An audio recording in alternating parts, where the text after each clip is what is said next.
नमस्कार. शटर स्क्रीनमध्ये तुमचं खूप खूप स्वागत. आशा आहे तुम्ही सगळे खुश आहात आणि सुरक्षित आहात. येगळा मुलूक. येगळा मुलूक असं का बरं म्हणत असेल मी? याआधीही मी वेगवेगळ्या राज्यात फिरले आहेच की. पण यावेळेस जरा वेगळा प्रांत होता. वेगळी बाजू होती. दक्षिणेत फिरताना मला कधीही भीती, असुरक्षितता वाटत नाही. आपल्या शेजारच्या गावी गेल्यासारखं वाटतं. असो, नवीन राज्यात जायचा आनंद तर होता, पण कदाचित एकटीला जावं लागतंय की काय असं वाटत होतं. पण हे भूत मला एकटीला सोडेल तर नवल. ऐनवेळी ही तयार झाली. मुंबईतून 3 वाजताची गुजरातसाठी वंदे भारत होती. आता मुंबईत जाणारच आहे म्हटल्यावर चिकू येतो का पाहावं म्हटलं, तर तोही तयार झाला. जिथे एकटी जाणार होते तिथे आता आम्ही तिघे निघालो. रेल्वेचा आधीचा अनुभव विचारात घेता 2 आठवडे आधीच मी बुकिंग करून घेतलं. पण काहीही म्हणा, वंदे भारत मात्र अप्रतिम अनुभव देऊन गेली. आमच्या बसण्याच्या जागा वेगवेगळ्या होत्या, पण ठीक आहे, आम्ही थोडं मॅनेज करून एकत्र बसलोच. वसई विरारपर्यंतचा वेळ आमचा सेटल होण्यामध्येच गेला. त्यानंतर थोडं बाहेर बघावं म्हटलं, पण तसा काही व्ह्यू आवडला नाही. आम्ही परत आपल्या गप्पांमध्ये रमलो. चिकू आमच्यापासून लांब होता, त्यामुळे त्याच्याशी आम्ही व्हॉट्सअपवर बोलायचो. साधारणतः 9च्या दरम्यान आम्ही अहमदाबादला पोचलो. दुसऱ्या दिवशी आम्हाला इव्हेंटला जायचं होतं. चिकूला नेता येणार नव्हतं. आता त्याचं टेन्शन यायला लागलं. तो एकटा काय करेल, चुकणार तर नाही ना, त्याला कोणी मिसगाईड तर करणार नाही ना, एक ना अनेक विचार. तरीही त्याला काही सूचना देऊन आम्ही इव्हेंटला पोहोचलो. मध्ये एकदा मी त्याला कॉल केला तर तो म्हणाला मी साबरमती आश्रमामध्ये आहे. मी विसरलेच. जो मुलगा अख्खा मुंबई मला समजावून सांगतो, मुंबई ते कोल्हापूर एकटा ड्रायव्हिंग करतो, तो अहमदाबादमध्ये फिरायला घाबरेल. तो इथे कसा काय चुकेल? आता मी निश्चिंत होऊन कामावर लक्ष दिलं. संध्याकाळी आम्ही श्री जगन्नाथ मंदिरात गेलो. तेथेच आम्ही चिकूलाही बोलवून घेतलं.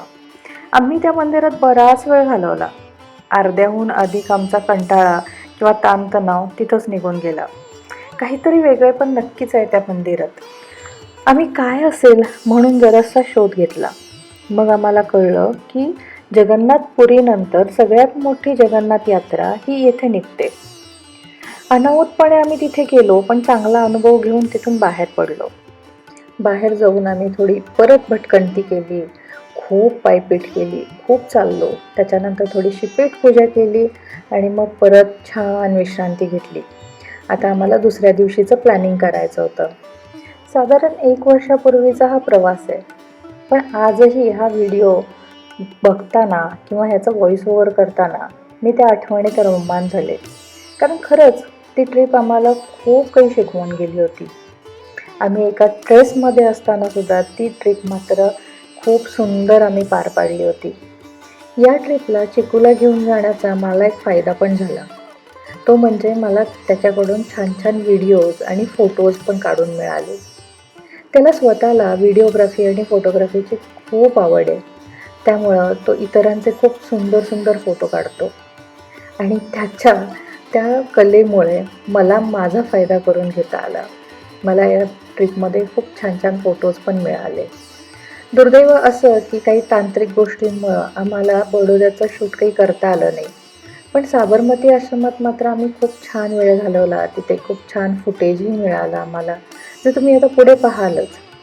आमचा हा दिवस तसा थोडासा बिझी जाणार होता, कारण याच दिवशी आम्हाला साबरमती आश्रम आणि बडोदा करायचं होतं आणि तिथून रिटर्न मुंबईलाही यायचं होतं. त्यामुळं आम्हाला हा सगळा वेळ व्यवस्थित युटिलाइज करायचा होता.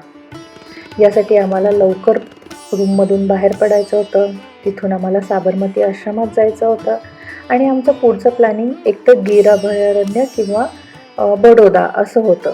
पण गीरला आम्हाला खूपच वेळ लागला असता आणि वेळेच्या अभावी आम्ही तो प्लॅन कॅन्सल केला आणि आम्ही बडोद्याला गेलो. तुम्ही कोणी जर कधी अहमदाबाद किंवा गुजरात प्लॅन करत असाल व्हिजिट करण्याचा, तर मी सजेस्ट करेन की एकदा तरी तुम्ही साबरमती आश्रमात जाऊन भेट द्यायला पाहिजे. अगदी थोड्या वेळासाठी का असेना तुम्ही तिथे जाऊन या. का माहिती आहे?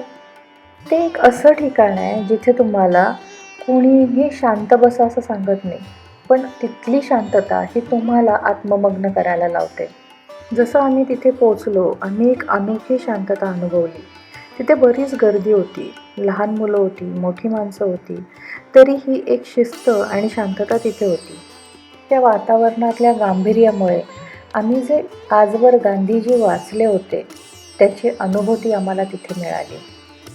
स्वातंत्र्यपूर्व काळाचा सगळा इतिहासच तिथे मांडलेला होता. तो पाहताना खरंच मन भारावून जात होतं. आम्ही तिघेही प्रत्येक गोष्ट मन लावून पाहत होतो. प्रत्येकजण आपापला अनुभव एकमेकांशी शेअर करत होतो. सगळ्यात जास्त वेळ आम्ही तिथल्या ग्रंथालयात घालवला. एक सूत कातण्याचा चरखाच किती वेगवेगळ्या पद्धतीचा असू शकतो याचे प्रकारही आम्ही तिथे पाहिले. जेवढे प्रकार आजपर्यंत कधीही मी कुठेही पाहिलेले नव्हते. अगदी पुस्तकात सुद्धा मी इतके प्रकार पाहिलेले नव्हते. छोट्या छोट्या चलचित्रांच्या माध्यमातून गांधीजींचा पूर्ण जीवनपटच इथे मांडलेला आहे. हा व्हिडिओ मी फक्त चिकूच्या प्रती ग्रॅटिट्यूड व्यक्त करण्यासाठी बनवला आहे. तरीसुद्धा जर हा व्हिडिओ तुम्हाला आवडला असेल तर मला कमेंट करून सांगा, व्हिडिओला लाईक करा आणि हो, चॅनलला अजून सबस्क्राईब केलं नसेल तर प्लीज सबस्क्राईब करा. हा व्हिडिओ पूर्ण बघितल्याबद्दल थँक्यू सो मच.